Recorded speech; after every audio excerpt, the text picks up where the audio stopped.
Hey guys, Mike here, thanks for clicking on the video. I'm here at the Badger's Rest Bushcraft camp, which you guys so kindly named in a video a couple of weeks back now. This is the first solo overnighter that I've done at this camp, and currently we're in beginning of July, and the UK at the moment is experiencing some pretty hot weather. It's upwards of 29-30 degrees, it's very muggy, there's no wind, there's so many bugs about, but there's loads out tonight. I've got a t-shirt on, which was a seriously bad idea, but I do have a hoodie for later. So the plan is, I'm going to set up a tarp. I've got my hammock with me.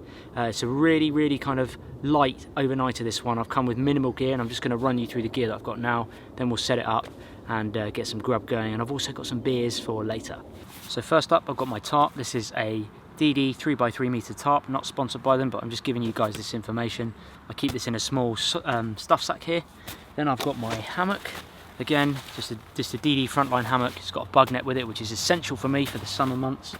I've got my summer sleeping bag. This is a 2-season sleeping bag, rated down to about 6 degrees or 3 degrees, I can't remember.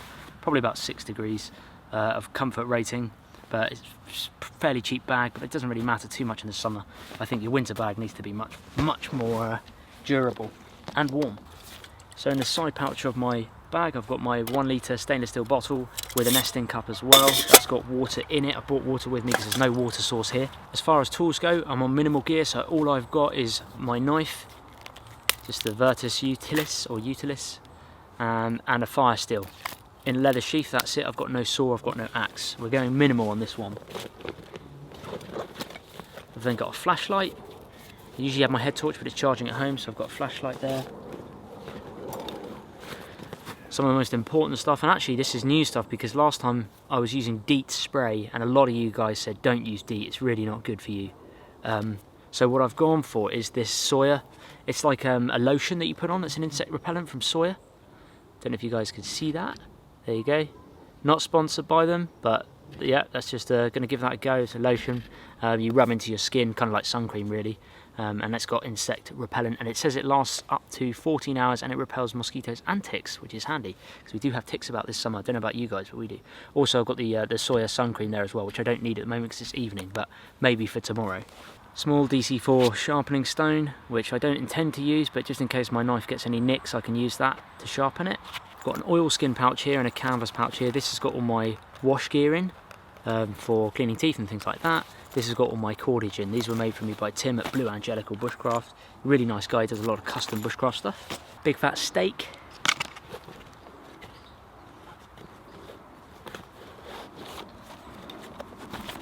Inside this I've got my camping grill, which I'm going to grill my steak on later on. A couple of bits of dried fruit and porridge for the morning to snack on. And the pièce de la résistance, a nice cool beer. I've also got a small first aid kit, which is at the bottom of the bag. I can't be bothered to get out because all my food and snacks and everything is on top of it. But yes, I do have a first aid kit. But that's it guys, that's all the gear I've got. It's really minimal, it's nice and lightweight, it's a lovely evening. Thankfully it's starting to cool down now. First things first, I've got to set up my hammock and my tarp.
Little hack for you guys if you're using feather sticks and a ferro rod.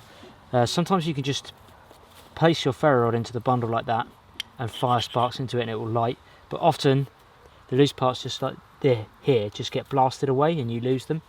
So what I've been doing lately actually is clean off a bit of the oxidized material and then lay your fire steel on the stick itself, the feather stick, right up against the curls, them curls, yeah? Get it right there. Then hold it with your stick, with your hand, nice and tight, nice and firm. And that way, you don't have to worry about the curls getting blasted everywhere.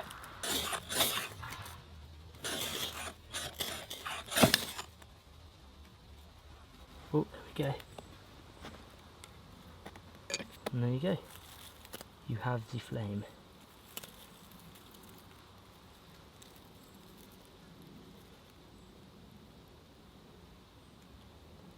That's very tender at that stage.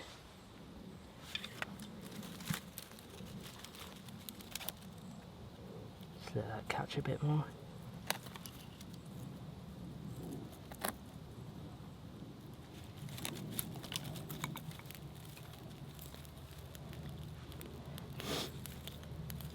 Luckily everything's pretty dry, so we should be okay.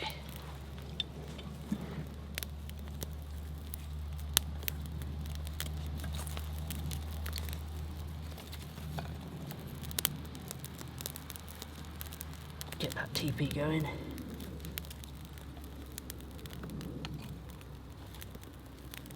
Ooh, it's very green because it's very smoky.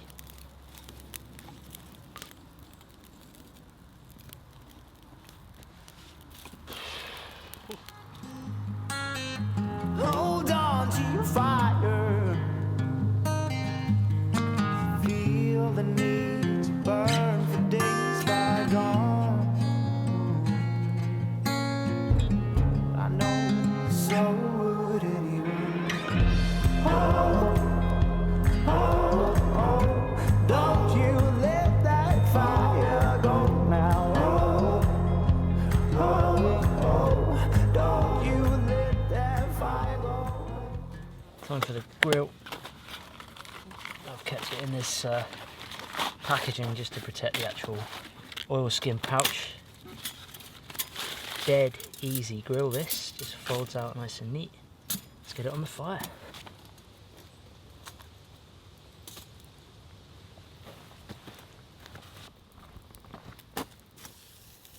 Ooh.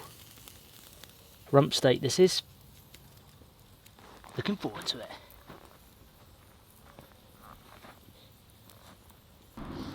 Put some more sticks on underneath. It's great because it's got a bit of clearance there so that you can actually put some sticks underneath to keep that flame going, which is awesome. I think the grill itself is just so cheap as well, so worth it. There we go. Won't take long for those to catch. Flame grilled steak. Yeah, time to flip it. Oh, look at that. Boom. Yes, buddy.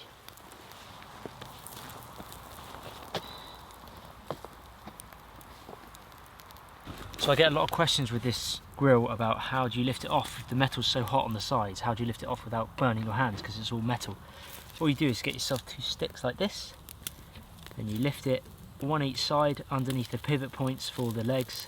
And then you can lift it level, move it off the fire, like so, or move it back on the fire. For example, if the flame's got too high and you're burning your food, it's a good chance to just grab two sticks, hook under there, move it back. Nice and easy, but a tip worth knowing, people.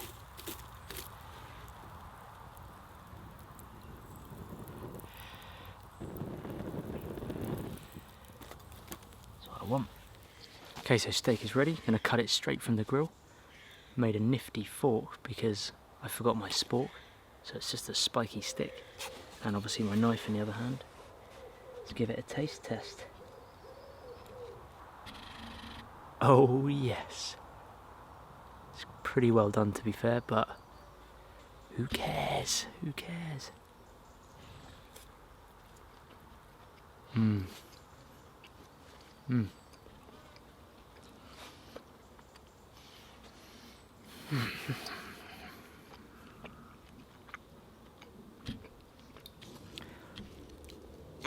Yeah, it's good. Do you mind playing? Damn it, that's Joe's plane from Ontario. He's come all the way over here. It's a long flight.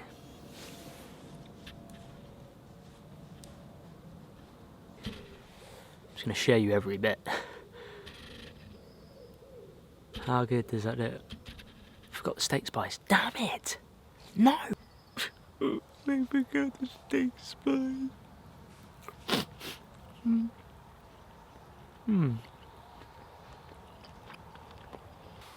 Oh well. Still good enough without the steak spice, but steak spice would have killed it. Look at that. Look at that steak, boy. Shout out to Martin at Scramble Day. Go check his channel out, guys. He's a nice guy. Zed Outdoors, another great channel.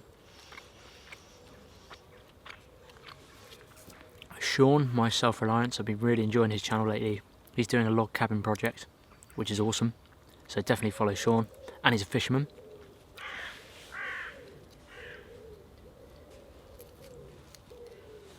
Obviously my boy Joe. Most of you probably follow him anyway, but he's making killer videos at the moment. Check him out. Maybe I'll collaborate with him one day. And Sean. And Martin, Scrambler. And Zed. It's getting more near evening obviously now. It's getting, I wouldn't say it's getting dark. The sun's not quite set yet. It's so hot, I'm letting the fire burn down. I could leave it going. It's got a bit of smoke coming up. I might put some green leaves on it just to smoke it out, smoke some mozzies out for a bit. Because I can hear them buzzing around. I haven't put mozzie repellent on yet because I didn't want it in my hand when I'm eating my food. Yeah, boy. Yeah, if you guys are on Instagram, please hit me up. It's TA Outdoor Official. There's a link in the description. I generally upload daily pictures on there, and the Instagram stories I sort of mess around with and have a laugh, so check it out. TA Outdoor Official. Link in the description. It's a bit of a big mouthful there. Got a new camera as well, so maybe you might notice the quality change in the last few videos. Yeah, I'm on a new camera, so hopefully you guys enjoy the new footage. I'm trying to smoke my clothes so the mozzies don't get me. Naturally it smells quite nice, as most mosquito repellents generally tend to. Citrusy, although that smells a bit like yoghurt. Probably not good to keep inhaling. It's pretty cool actually. It's got the kind of first aid instructions of what to do if you get it in your eyes, etc. Cuts and wounds on the back here. But then if you peel this label here, it's got full instructions on the back on how to apply it, which I think is really neat. It's like a doubled up. I've never seen that before. Hidden instructions. So my friends, it is time for a beer. Oh yes, beer time. Now this is called Old Golden Hen. I've had Old Speckled Hen before. Some noises in the woods there. I've had Old Speckled Hen before and it's great, actually really good. So this is their golden version, the Golden Craft beer, and it's 4.1%, so it's not too strong. It says golden, crisp and fresh, and let's just have a look. Old Golden Hen captures a celestial ray of sunshine in the form of a rare and very special Tasmanian hop called Galaxy. The result is a triumph for its sheer powers of refreshment, malty sweetness, a hint of tropical fruit and a clean finish. Out of this world. The aroma is tropical notes of grapefruit and mango. The taste is tropical fruits and malt sweetness with a crisp finish. Drink responsibly, people.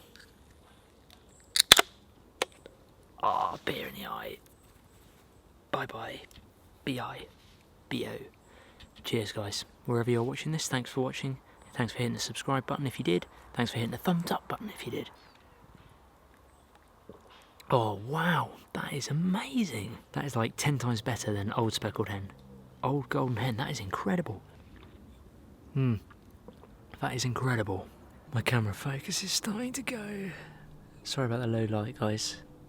I don't have my head torch with me. I've got the flashlight, which I might have to bring out in a minute, but the camera's still struggling. Anyway, yeah, this... Damn that Joe's plane. Go back to Ontario. Pester Joe. Man, leave me alone. Anyway, what I was going to say before Joe's plane interrupted is this Tasmanian hop. It's got a very special Tasmanian hop called Galaxy. It's honestly, it's like nothing I've ever tasted before, and I've had a lot of beers. Yeah, this Galaxy hop is just, it's so tropical. It's hard to describe the taste. It's like, it's almost like an IPA, if you can imagine an IPA. It's similar to an IPA, but mixed in with real maltiness. It's just weird, man, it's weird. So I'm just letting the flames, the sticks burn down. I'm not putting any large logs on because I don't need a long-term fire and I don't need a fire for heat. But look at them embers, man. Look at them embers. It's lovely, it makes a nice change. This is the fire pit. Just a couple of stones on a metal plate. It's getting a bit dark to show you camp, I'll show you in the morning. Don't you let that fire go.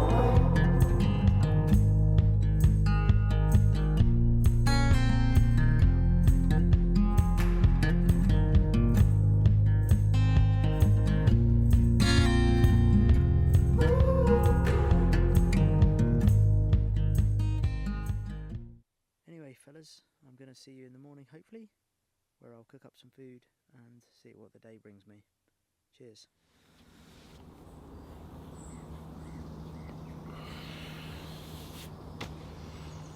Morning, guys. Didn't sleep great, to be honest. I sort of fell asleep relatively early for about an hour or so, and I woke up and then I was up for 3 or 4 hours. That's what it felt like anyway. But that tends to be my sleeping pattern anyway. Sometimes I just fall asleep really quickly, wake up really quickly, and then can't get back to sleep for ages. It's a beautiful morning though, sun's up. I don't know what the time is actually, I think it's like just gone 7. Yeah, it's just gone 7. I can tell there's a bit more activity with planes and stuff. But yeah, it's a lovely camp. I really like the spot, it's very peaceful with birds and everything. So the plan is now I'm going to get a small fire going. I really fancy a cup of coffee, quite desperate for one. I think I got some breakfast, I've definitely got some dried fruit, but ideally I'd like some porridge, but I'll have to check my bag. I'm pretty sure I've got some porridge in there. But it's just amazing. I don't know if you guys can see, it's like a jungle here, look. It's amazing, this place. You got bracken, you got rhododendron bush there, which is an evergreen. You can hear the birds. That's the entrance over there. Ash in the fire, still got to get that going. That is awesome. I might use the old cooking tripod, I think. Yeah, I'll use the cooking tripod. Just going to do feather sticks again this morning. Got some nice curls going.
So all I've got is this on my, just hanging from my paracord, is a stick, which is just a support stick.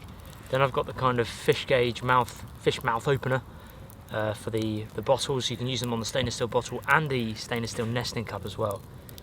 It's got the lid on it, and then I've just got it's about 3/4 full. I never fill it right to the top because it will bubble over. But I can adjust the height of this simply by moving the legs of the tripod. So now the flame's getting lower, I can just lower the tripod like that. And then it keeps that over the flame as much as possible. Shouldn't take too long to boil, hopefully. Bring on the coffee. Cup of coffee.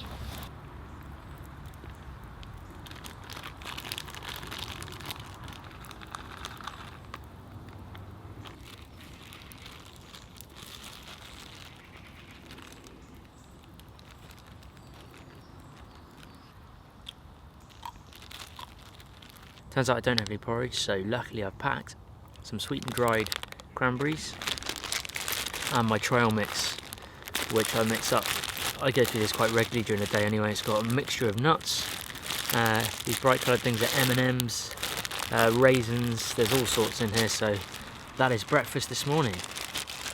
Nice, fatty, healthy, mixed breakfast. Peanuts aren't amazing for breakfast, but M&Ms are pretty good. I think we're boiling, people. Oh yes, look at that. She's boiling. Coffee time. Just keep my coffee in a test tube.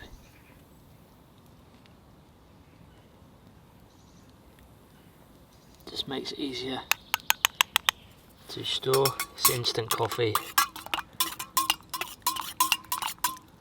Oh yes, the good stuff. Cheers guys. Nice warm coffee in the morning. Hot coffee. Good coffee though. So this stainless steel nesting cup's actually really neat. Obviously it's got the folding handles. It's got increments on the inside for measurements to help you up to 700 millilitres or 25 ounces. It's just designed really well. So there's two slits in the end of this lid, which is perfect. So there's two holes, one either side here. You can place your lid like that, stretch this out a bit, and then squeeze it, hook one end through there and the other end through there. And as you can see, you've then got yourself a bottle hanger, or a pot hanger, sorry, which is really neat. And then this comes undone like that, if I can get it out, and it just pushes together, laps over itself. Other way pulling. There. And then it locks, and it's easy to store. And I store this next to, in my backpack. That kind of goes in the side pocket, and these just sit down the side of it like that in the backpack. Pro tip. This is last night's setup. I had an open tarp on one side just so I could see out really into camp, because this is my lovely view. So that was the wall I did previously in a video, you guys may have seen it. I'm going to do the same with that wall over here eventually, build it up over there, and then I kind of want to build that wall up a bit here. Eventually I'm going to put a wall along here and have an actual shelter here, a natural shelter, but who knows, not just yet. At the moment I'm just temporarily camping here. There's two birch trees which are perfect distance to just fit the tarp in.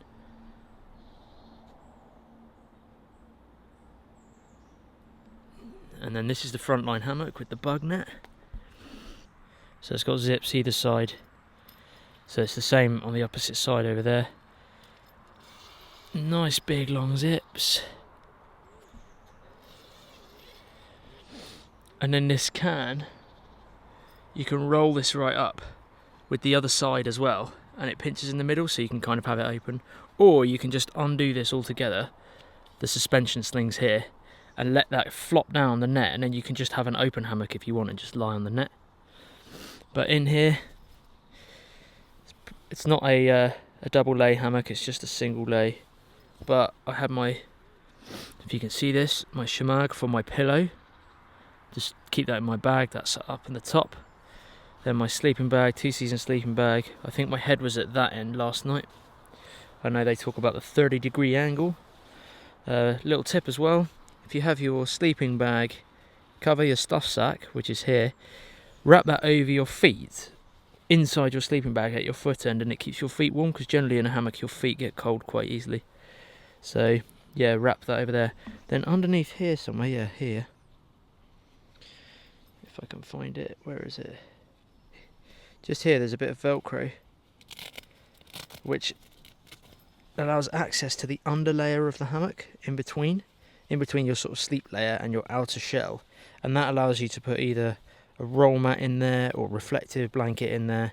Just really handy, to be honest. They sort of thought about everything, DD, with this hammock. It's a very neat little hammock. I haven't had the need. I've got my whoopee slings snapped, so I've been waiting for ages for them actually. But yeah, so I've just gone back to the original webbing system for the hammock. It's not been raining, so it's been fine. I didn't need any drip lines with prusik knots or anything because I knew the forecast wasn't going to rain, and we've had no rain for so long here in the UK. This is just the hammock sleeve, which protects the hammock and makes it way easier to put away in the stuff sack, which is here. And that's the view, people. That is the view. Awesome stuff. Fire's going to go out now.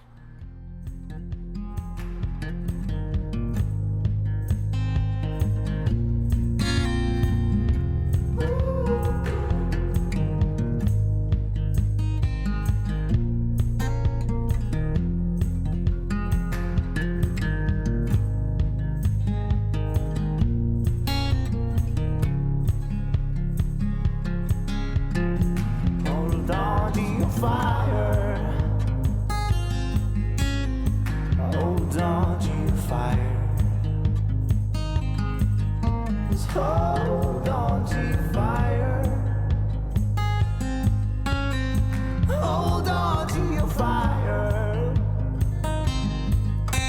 Feel the need to burn days bygone,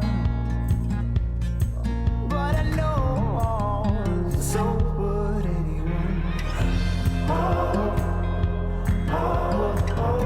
Don't you let that fire go now.